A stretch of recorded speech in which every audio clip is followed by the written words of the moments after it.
अंधेरी रात। एक सुनसान सड़क पर एक पुरानी जीप रुकती है।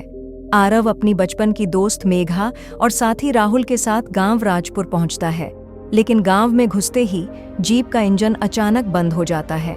दूर एक पेड़ से झूलती हुई एक धुंधली परछाई दिखाई देती है। वह परछाई धीरे धीरे पास आने लगती है। आरव कुछ समझने की कोशिश करता है, लेकिन तभी उनकी जीप के शीशे पर खून के निशान उभर आते हैं। मेघा चीखती है। आरव के दादा ने मरने से पहले उसके पिता को वामस्त्र के बारे में कुछ बताया था। उन्होंने कहा था कि राजपुर गांव में एक प्राचीन पिशाच मंत्र है जो नष्ट हो चुका माना जाता है, लेकिन एक गलती इसे फिर से जगा सकती है। अब गांव में अजीबोगरीब घटनाओं ने इस दावे को सच साबित कर दिया है। गांव के बुजुर्ग कहते हैं कि वामस्त्र उस शक्ति का नाम है जो आत्माओं को अपना गुलाम बना लेती है। जंगल के अंदर मौजूद एक प्राचीन मंदिर में इसे सदियों पहले कैद कर दिया गया था, लेकिन हाल ही में किसी ने मंदिर में घुसपैठ की है और तभी से लोगों का गायब होना शुरू हो गया है। आरव को इन कहानियों पर विश्वास नहीं होता और वह इसे सुलझाने का फैसला करता है। गांव के लोग अंधविश्वास में जी रहे हैं। वे जंगल की ओर जाने से मना करते हैं। गांव की सबसे बुजुर्ग महिला, जो सब कुछ जानती है, आरव को बताती है कि उसका दादा वामस्त्र से जुड़ी आखिरी कड़ी था। आरव को दादा के पुराने सामान में एक जर्नल मिलता है। उसमें लिखा होता है कि वामस्त्र को जागृत करने वाला हमेशा पहले खुद उसका शिकार बनता है। रात के समय आरव, राहुल और मेघा जंगल की ओर जाते हैं।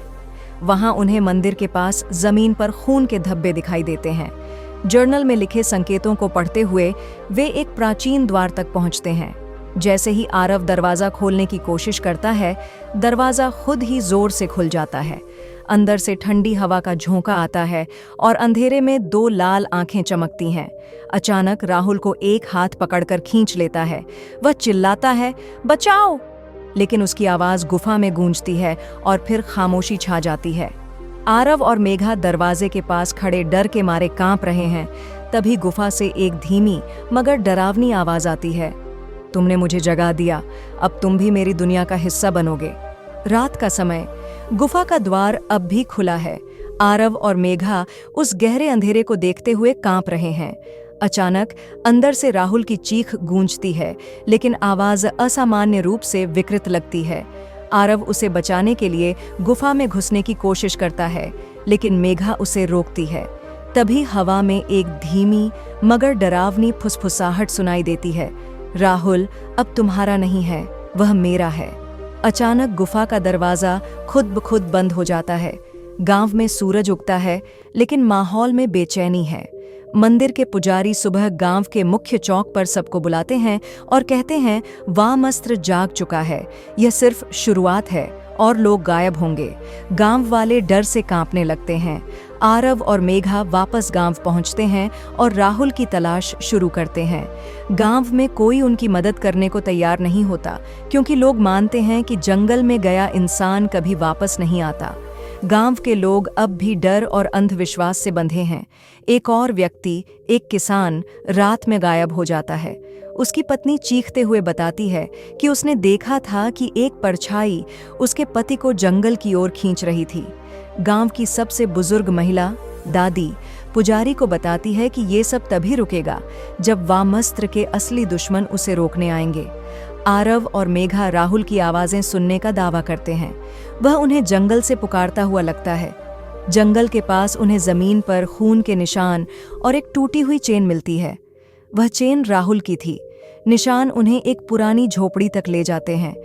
झोपड़ी के अंदर दीवारों पर खून से अजीब आकृतियां बनी होती हैं। झोपड़ी में एक किताब और कुछ पुराने कागजात मिलते हैं। किताब में वामस्त्र के बारे में लिखा होता है कि वह अपनी शक्ति बढ़ाने के लिए इंसानों की आत्माओं को बंदी बनाता है। कागजात में एक प्राचीन अस्त्र का जिक्र है जो वामस्त्र को खत्म कर सकता है। गांव का पुरोहित, जो खुद एक संदिग्ध व्यक्ति है, आरव को चेतावनी देता है कि वह इन सब चीजों से दूर रहे। वह कहता है, जो वामस्त्र के रास्ते में आता है उसका अंत दर्दनाक होता है। तुम्हारे दादा ने भी यही गलती की थी। रात में आरव को जंगल के किनारे राहुल की परछाई दिखती है। वह उसे पुकारता है, लेकिन राहुल पलटकर उसकी ओर नहीं देखता। मेघा उसे रुकने के लिए कहती है, लेकिन आरव परछाई का पीछा करते हुए जंगल में चला जाता है। आरव और मेघा जंगल के अंदर राहुल को देखते हैं। वह एक पुराने वीरान मंदिर के पास बैठा होता है। उसकी पीठ उनकी ओर होती है। आरव उसके पास जाने की कोशिश करता है, लेकिन मेघा उसे रोकने की कोशिश करती है। आरव जैसे ही राहुल के पास पहुंचता है, राहुल पलटता है। उसकी आंखें पूरी तरह लाल होती हैं और उसके होंठों से खून बह रहा होता है। वह धीमी आवाज में कहता है, आरव, मुझे मत बचाओ, वह तुम्हें भी ले लेगा। अचानक मंदिर से एक गहरी गूंजती आवाज आती है, तुमने मेरी चेतावनी को अनदेखा किया, अब बारी तुम्हारी है। तभी राहुल हवा में उठ जाता है और गायब हो जाता है। आरव और मेघा एक दूसरे को घबराहट से देखते हैं। राहुल के गायब होने के बाद मंदिर का दरवाजा अपने आप खुलता है और अंदर से तेज रोशनी निकलती है। आरव धीरे धीरे दरवाजे की ओर बढ़ता है। स्क्रीन ब्लैक हो जाती है और आवाज आती है, जो अंदर जाएगा वह बाहर नहीं आएगा। अंधेरा और सन्नाटा। मंदिर का दरवाजा खुला हुआ है। तेज हवा के झोंकों के साथ अंदर से गूंजती हुई फुसफुसाहट सुनाई देती है। मुझे जगाओगे या भागोगे? आरव का हाथ कांपते हुए मंदिर के दरवाजे की ओर बढ़ता है। मेघा उसे रोकते हुए कहती है, अगर तुम अंदर गए तो वापस नहीं लौटोगे।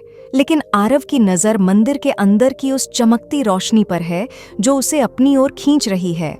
आरव जैसे ही दरवाजे के करीब पहुंचता है, दरवाजा एक जोरदार आवाज के साथ बंद हो जाता है। जंगल एक बार फिर भयानक खामोशी में डूब जाता है। आरव और मेघा मंदिर के दरवाजे पर कुछ अजीब चिन्ह देखते हैं। चिन्ह वही हैं जो आरव को झोपड़ी में मिली किताब में दिखे थे। मेघा कहती है, ये वही निशान हैं जिनका मतलब उस किताब में मृत आत्माओं का द्वार बताया गया था। दरवाजे के पास एक खंडित मूर्ति पड़ी होती है जिसमें लिखा है, वामस्त्र की ताकत को तोड़ने के लिए पहले उसका अतीत जानो। मेघा के दबाव पर आरव मंदिर में घुसने का विचार छोड़ देता है। वे गांव लौटते हैं और पुरोहित से इस संदेश का मतलब पूछते हैं। पुरोहित उन्हें बताता है कि वामस्त्र का अतीत खोजना आसान नहीं है। उसकी कहानी इतिहास के पन्नों में छिपी नहीं, बल्कि खून से लिखी गई है। आरव और मेघा दादी से मिलते हैं। दादी बताती हैं कि वामस्त्र पहले एक साधारण इंसान था, एक योद्धा जिसका नाम अभिरथ था। उसे छल से एक श्राप दिया गया था जिसने उसे अमर और पिशाच बना दिया। उसने अपनी अमरता का बदला लेने के लिए हजारों आत्माओं को अपने वश में कर लिया। दादी कहती हैं, वामस्त्र को हराने का एक ही तरीका है, उसकी श्राप देने वाली आत्मा को मुक्त करना। लेकिन यह करने के लिए तुम्हें उसी मंदिर के अंदर जाना होगा। दादी आरव को एक पेंटिंग दिखाती है जिसमें वामस्त्र की असली ताकत छिपी है। पेंटिंग में वामस्त्र के पास एक अस्त्र दिखता है जो उसे अजेय बनाता है। दादी कहती हैं, जब तक यह अस्त्र उसके पास है, उसे कोई नहीं हरा सकता। उसी रात गांव का एक और व्यक्ति जंगल में गायब हो जाता है। गांव में अफवाह फैल जाती है कि वामस्त्र ने अपनी ताकत बढ़ानी शुरू कर दी है। आरव और मेघा को लगता है कि उन्हें अब और समय बर्बाद नहीं करना चाहिए। आरव और मेघा उस रात फिर से जंगल में जाने का फैसला करते हैं। वे एक पुराने नक्शे और दादी की किताब के सहारे मंदिर का एक गुप्त रास्ता ढूंढने की कोशिश करते हैं। जंगल में वे उस झोपड़ी के पास पहुंचते हैं जहां पहले खून के निशान मिले थे। इस बार झोपड़ी के अंदर जलती हुई मशालें मिलती हैं। झोपड़ी में एक कोने में राहुल खड़ा दिखाई देता है। आरव खुशी से चिल्लाता है, राहुल! लेकिन जब वह करीब जाता है तो राहुल पलटता है। उसकी आंखें पूरी तरह लाल होती हैं। उसकी आवाज भयानक गूंज में बदल जाती है, तुम्हें रुक जाना चाहिए था आरव, अब तुम्हारी बारी है। अचानक राहुल की परछाई एक भयानक राक्षस का रूप ले लेती है और वह आरव पर झपटता है। झपटते हुए राक्षस की छाया आरव पर पड़ती है। मेघा झोपड़ी में एक जलती हुई मशाल उठाकर राक्षस की ओर फेंकती है। आग लगने से राक्षस कुछ पल के लिए पीछे हटता है। आरव और मेघा झोपड़ी से बाहर भागते हैं। पीछे से राहुल की गूंजती हुई आवाज आती है, तुम मुझे हरा नहीं सकते, वामस्त्र तुम्हें बर्बाद कर देगा। आरव और मेघा उस पुराने नक्शे और किताब की मदद से जंगल में मंदिर का गुप्त रास्ता ढूंढने निकलते हैं। रास्ते में वे एक खंडहर नुमा सुरंग पाते हैं जिसके दरवाजे पर वही अजीब चिन्ह बने होते हैं। दादी की किताब के एक मंत्र से वे दरवाजे को खोलते हैं। सुरंग के अंदर अजीब आकृतियां दीवारों पर बनी होती हैं। मेघा उन्हें पढ़ती है और कहती है, यहाँ लिखा है कि वामस्त्र का अस्त्र एक आत्मा की पीड़ा से बना है। अगर हमें अस्त्र को तोड़ना है तो उसकी पीड़ा को मुक्त करना होगा। सुरंग के दूसरे छोर पर वे एक बड़े कमरे में पहुंचते हैं जहां वामस्त्र खड़ा होता है।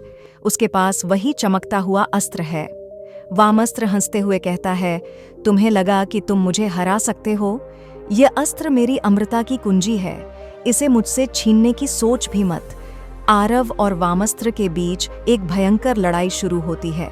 वामस्त्र का अस्त्र हर बार आरव और मेघा पर भारी पड़ता है। लड़ाई के बीच मेघा को मंदिर की दीवारों पर बने चिन्हों से पता चलता है कि अस्त्र वामस्त्र की श्राप देने वाली आत्मा की पीड़ा से बना है। मेघा कहती है, हमें आत्मा से बात करनी होगी। अगर वह मुक्त हो गई तो यह अस्त्र टूट जाएगा। आरव वामस्त्र का ध्यान भटकाता है, जबकि मेघा मंत्रों के जरिए अस्त्र के अंदर छिपी आत्मा को जागृत करने की कोशिश करती है। आत्मा जागृत होती है और उसकी कराहती हुई आवाज गूंजती है, मुझे इस बंधन से मुक्त करो। मैंने अपने क्रोध में वामस्त्र को यह शक्ति दी थी, लेकिन अब मैं इससे बंधी हुई हूँ। मेघा आत्मा से कहती है, अगर तुम मुक्त होना चाहती हो तो हमें मदद करो। आत्मा अपनी पीड़ा के क्षणों को दिखाती है, कैसे वामस्त्र ने छल से उसकी शक्ति चुरा ली थी। आत्मा का क्रोध बढ़ता है और वह वामस्त्र से कहती है, अब समय आ गया है। आत्मा अपने क्रोध से अस्त्र को तोड़ देती है। वामस्त्र कमजोर पड़ने लगता है। आरव और मेघा वामस्त्र पर आखिरी वार करते हैं। वामस्त्र कराहते हुए गिर जाता है और उसकी आत्मा उसी के अंदर कैद हो जाती है। वामस्त्र के खत्म होते ही जंगल और मंदिर में छाया अंधेरा मिट जाता है। गांव में गायब हुए लोग वापस लौटने लगते हैं। राहुल भी सामान्य हो जाता है। गांव लौटने पर दादी कहती हैं, तुम दोनों ने न केवल वामस्त्र को हराया बल्कि कई बेगुनाह आत्माओं को मुक्ति दी। पर याद रखना, हर श्राप के पीछे एक पीड़ा होती है, उसे समझना जरूरी है। दादी की आंखों में गर्व झलकता है, लेकिन वह कहती हैं, इस मंदिर का रहस्य हमेशा के लिए बंद कर देना चाहिए। आरव और मेघा मंदिर के गुप्त रास्ते को हमेशा के लिए बंद कर देते हैं। जंगल फिर से शांत हो जाता है। राहुल, मेघा और आरव गांव में बैठे होते हैं। अचानक हवा में एक अजीब सी फुसफुसाहट सुनाई देती है, तुमने मुझे हराया नहीं, मैं वापस आऊंगा। स्क्रीन धीरे धीरे काली हो जाती है। The end.